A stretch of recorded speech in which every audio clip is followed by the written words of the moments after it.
Bluegrass music has found a home here in Fredericksburg, Virginia. Local musicians and venues have proven from time to time that Bluegrass and Fredericksburg partner up for a sound that travels through generations.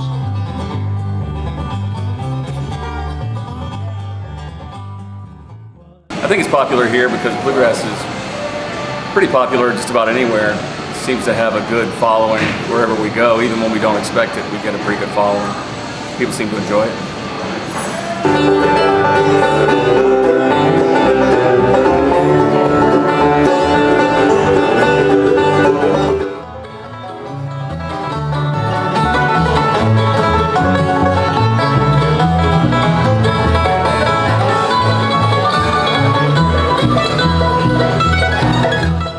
Fredericksburg Bluegrass is unique. A lot of the guys that play around here are extremely talented but very creative. We'll take music like Allman Brothers or like the 70s kind of Steely Dan and all that kind of stuff, and then we'll turn it into a bluegrass format. Feel that around here we can really make anything fly with bluegrass, and it's really cool, and we have a really accepting community around here that likes that bluegrass scene, so we get a great turnout, and it's normally a really good time. I don't really think there's necessarily a sound here, necessarily. There's a lot of very talented musicians in this town. Not just in bluegrass, but like country music and blues and jazz and all sorts of stuff.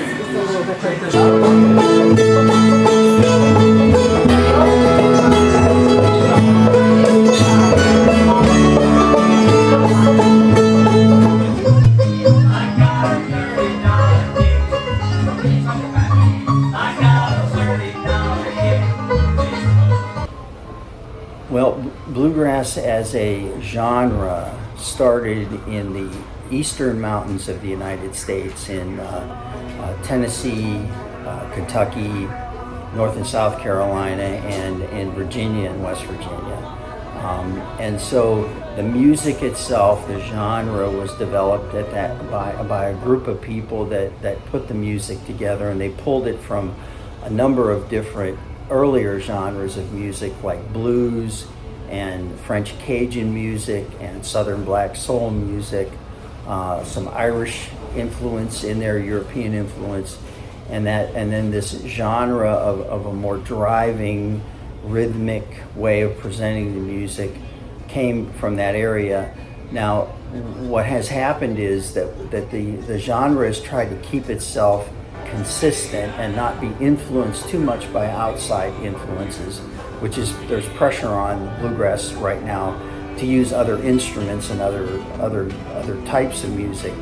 But from Colorado to Washington State to Florida to Maine to Virginia, West Virginia, Tennessee, Kentucky, the core of bluegrass is a core of songs and a core of a sound that stays consistent.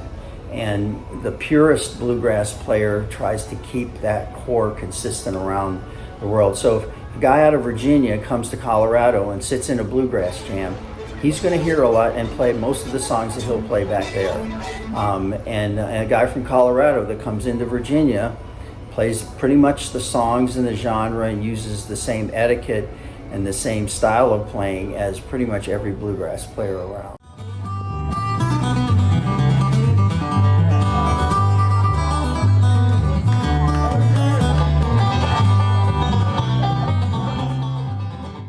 So one thing I have noticed about bluegrass is some of it is regional, and it depends where where sort of the influencers are. So when I was in Chicago, we were close enough to the sort of the heart of the country, and like Byron Berline is one of the famous fiddlers that came out of that region, and so there were Byron Berline tunes that people played in the jam sessions I would go to there that I'd never heard the entire time I've been in Fredericksburg. I've never heard anybody play those songs.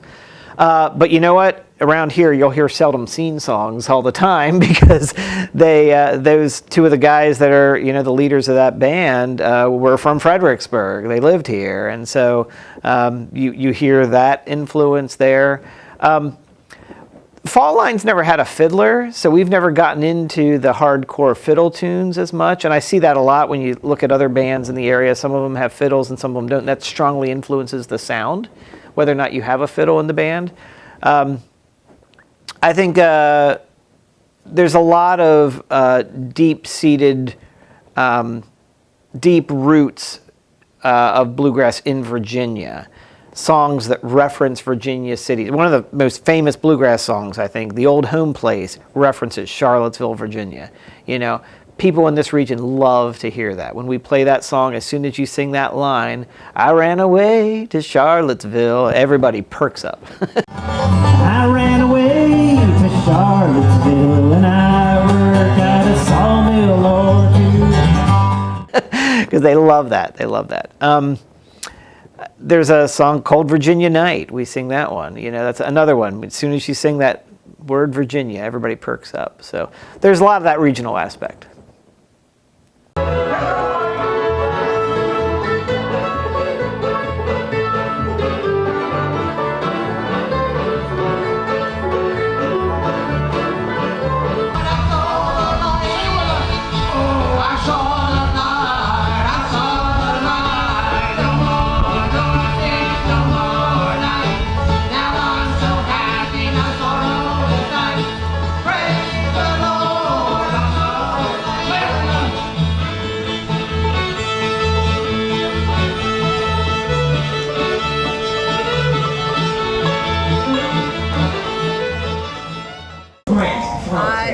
I find when I go to different jams, even up like at Grace or different places, they play different, they have different songs that they like and they know that I've never heard of. So when you go to different areas, you learn more bluegrass songs and you soon learn them and then you pick them up, look them up, and learn them so you can play it next time better with them. So there are some all-women bluegrass groups. I don't think about it when I go to a jam or something, but a lot of times I might be the only woman there. But there are more and more you see playing different instruments coming on board, so it's all good.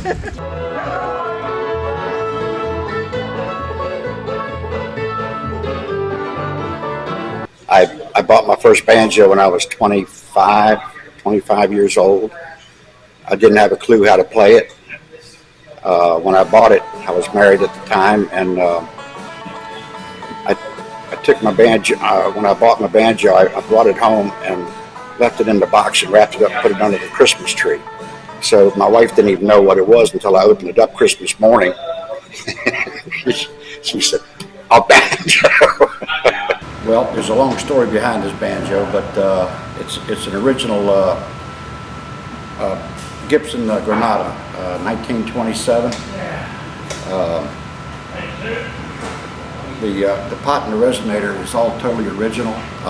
It was a four-string tenor banjo, which is mostly what they used back in the 20s for their ragtime music, because they used to strum it with a four-string. But bluegrass, it's we always put a five-string banjo is always desired in bluegrass music.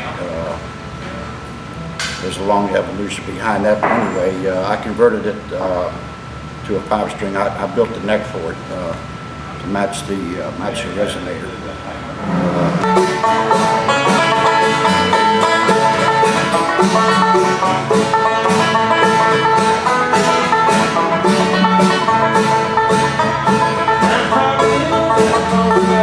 Yes, if you go down to the Sunken Well on Sunday night and you hear that group that plays there plays a seldom seen song, you're going to see people perk up because they know that music from the region. So absolutely, yes. This is also part of the corridor between the Northeast, New York City, Philadelphia, those areas, and Nashville and the bluegrass belt or the Bible Belt, the bluegrass area. People travel through this region. I was not there, but there was a jam session happening over at Highmark Brewery one time, and some of my bluegrass buddies who I know posted pictures, and I saw a famous musician sitting in the circle jamming with them. Some side of a train train gone by makes me want to stop and cry.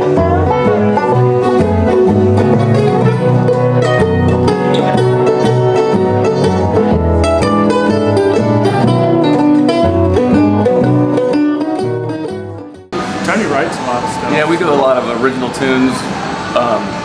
Malcolm's written a good one.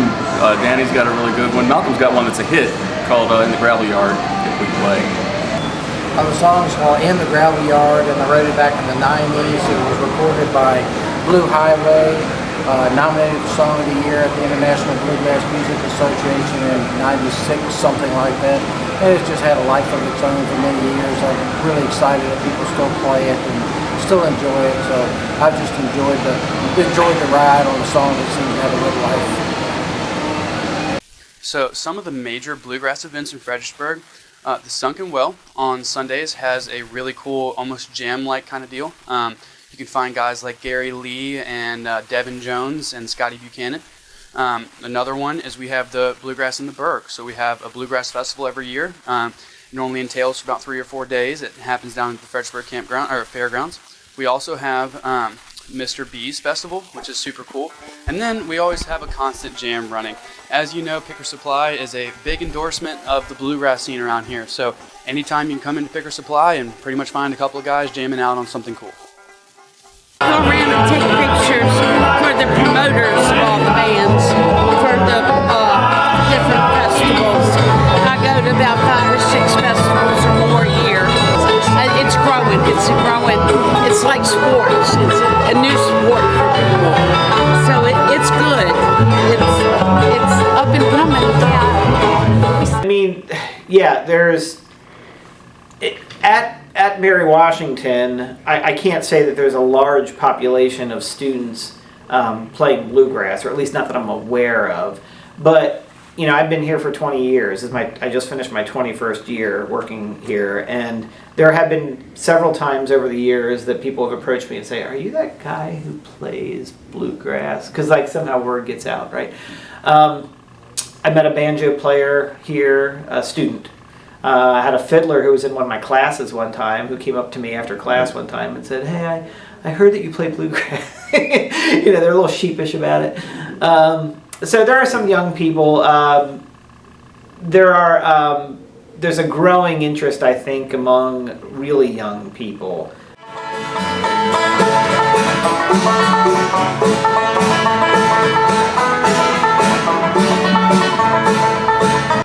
You know, bluegrass music is it's a genre all its own.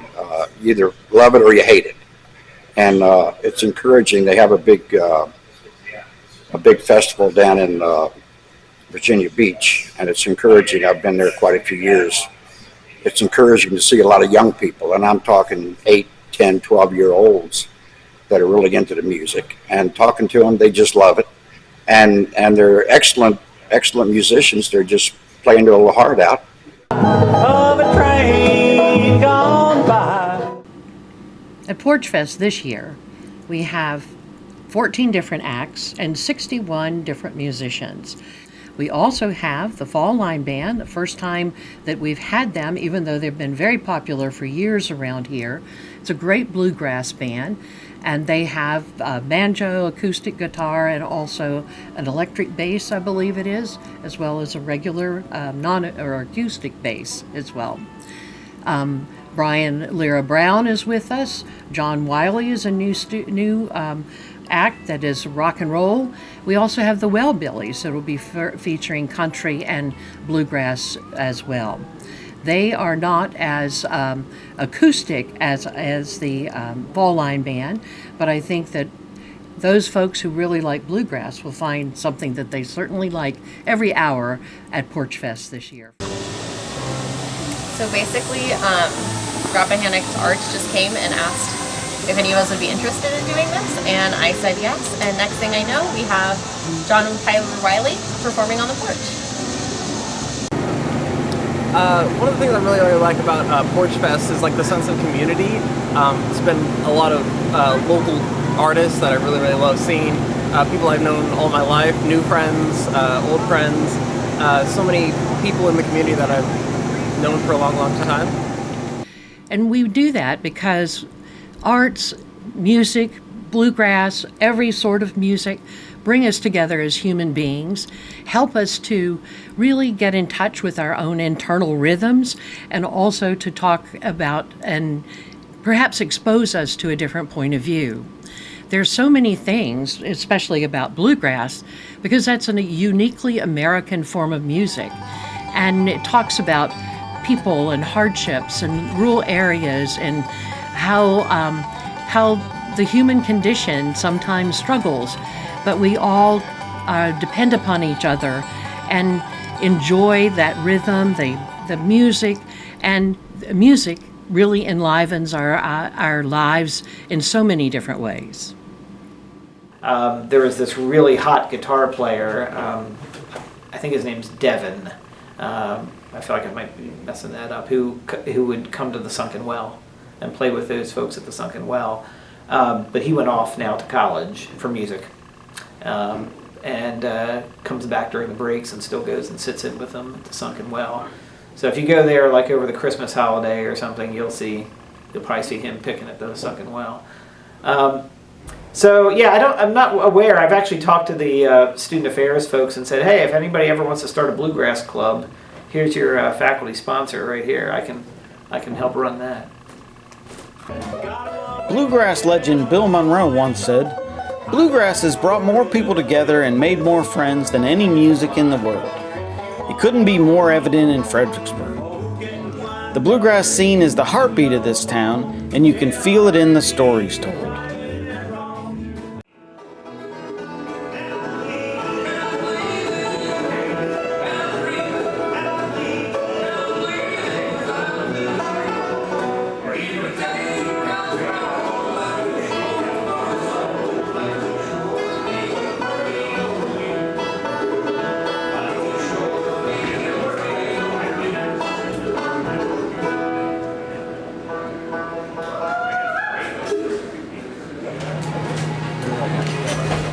Say what?